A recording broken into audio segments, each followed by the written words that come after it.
As we were preparing our little notes and pieces and bits, we got word that Governor Rick Perry of Texas was indicted on 2 felony counts, one of which carries 99 years in the penitentiary in Texas. Wouldn't that be funny?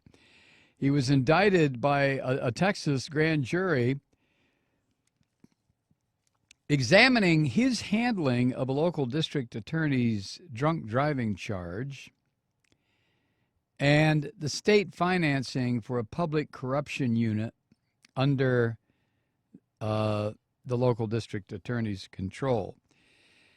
Now, let's dispose with the drunk driving charge.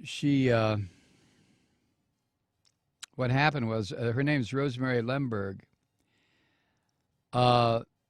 She was, on the night of April, one night in April 2013, Miss Lehmberg was found by sheriff's deputies with an open bottle of vodka in the front passenger seat of her car in a church parking lot in Austin.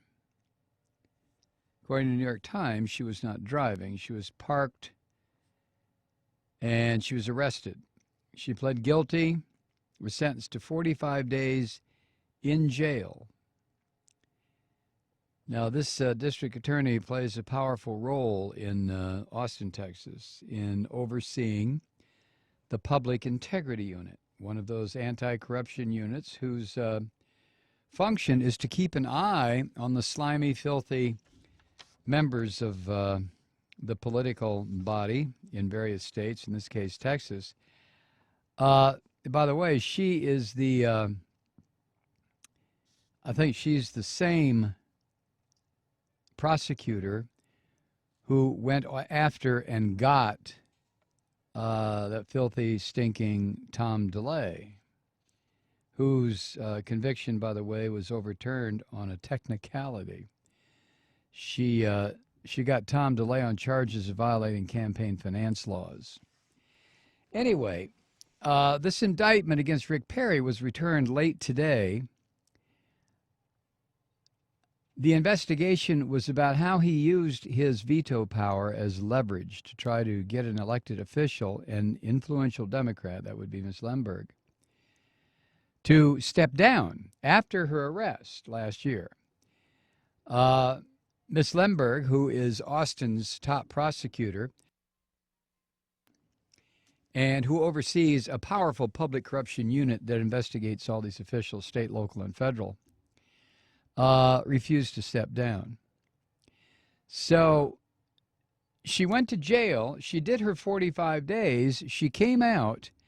It was a misdemeanor. That's why she's still a practicing attorney, I guess.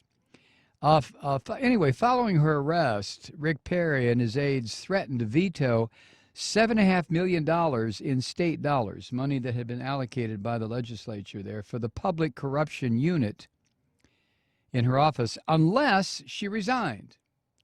Let me see. Does that sound a little bit like blackmail? It does to me. So she didn't resign, and Rick Perry followed through on his threat. He vetoed the money by stating that he could not support, quote, continued state funding for an office with statewide jurisdiction at a time when the person charged with ultimate responsibility of that unit has lost the public's confidence. Well, she didn't lose the public's confidence. She had been a target in Texas for a very long time. Tom DeLay and the wormy, filthy people that he hangs out with have been gunning for this woman for a long time.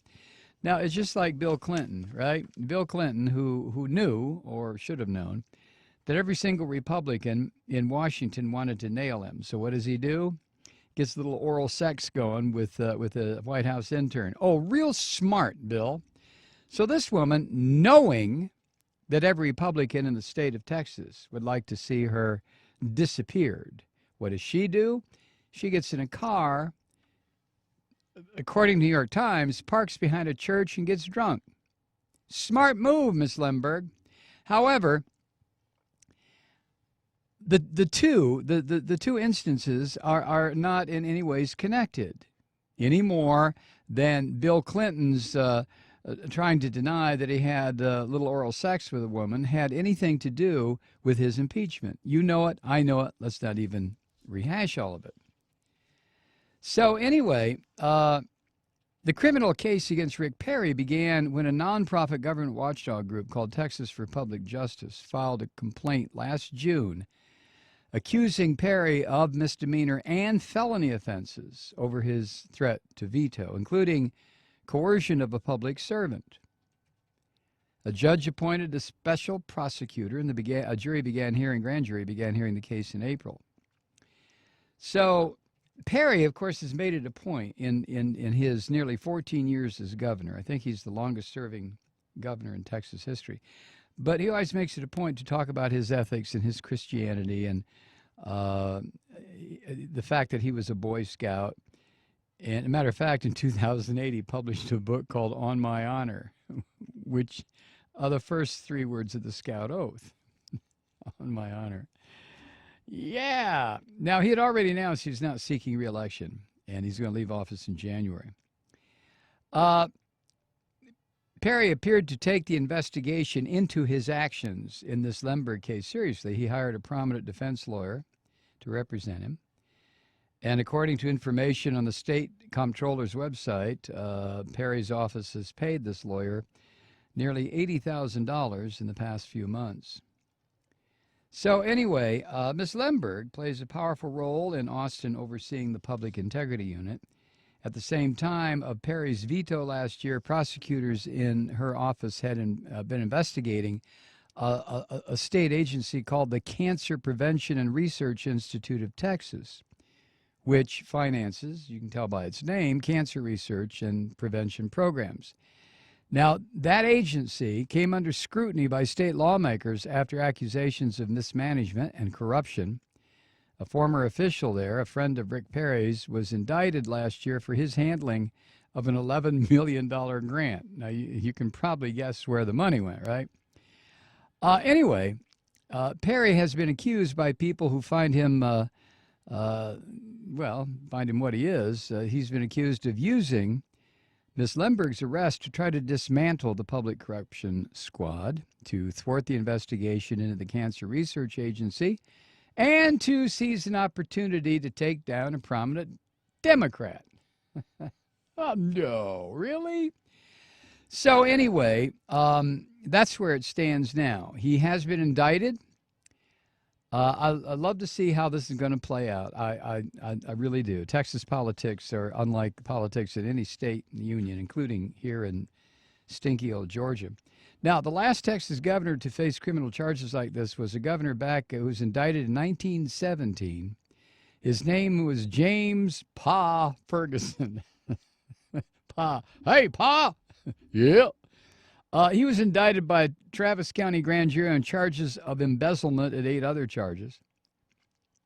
And his case also involved a veto.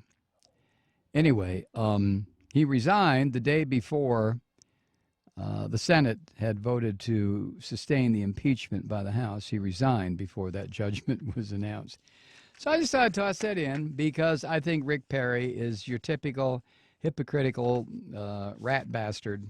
I don't like the way he flaunts his phony-ass religion and turns around and threatens people. But, of course, that's what Christianity does, too. Christianity will tell you if you don't accept their belief, you're going to burn in hell forever.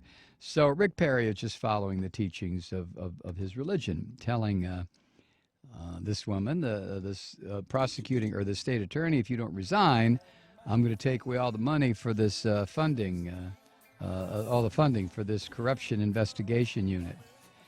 Well, she didn't resign, and guess who got indicted? Neener. We'll be right back.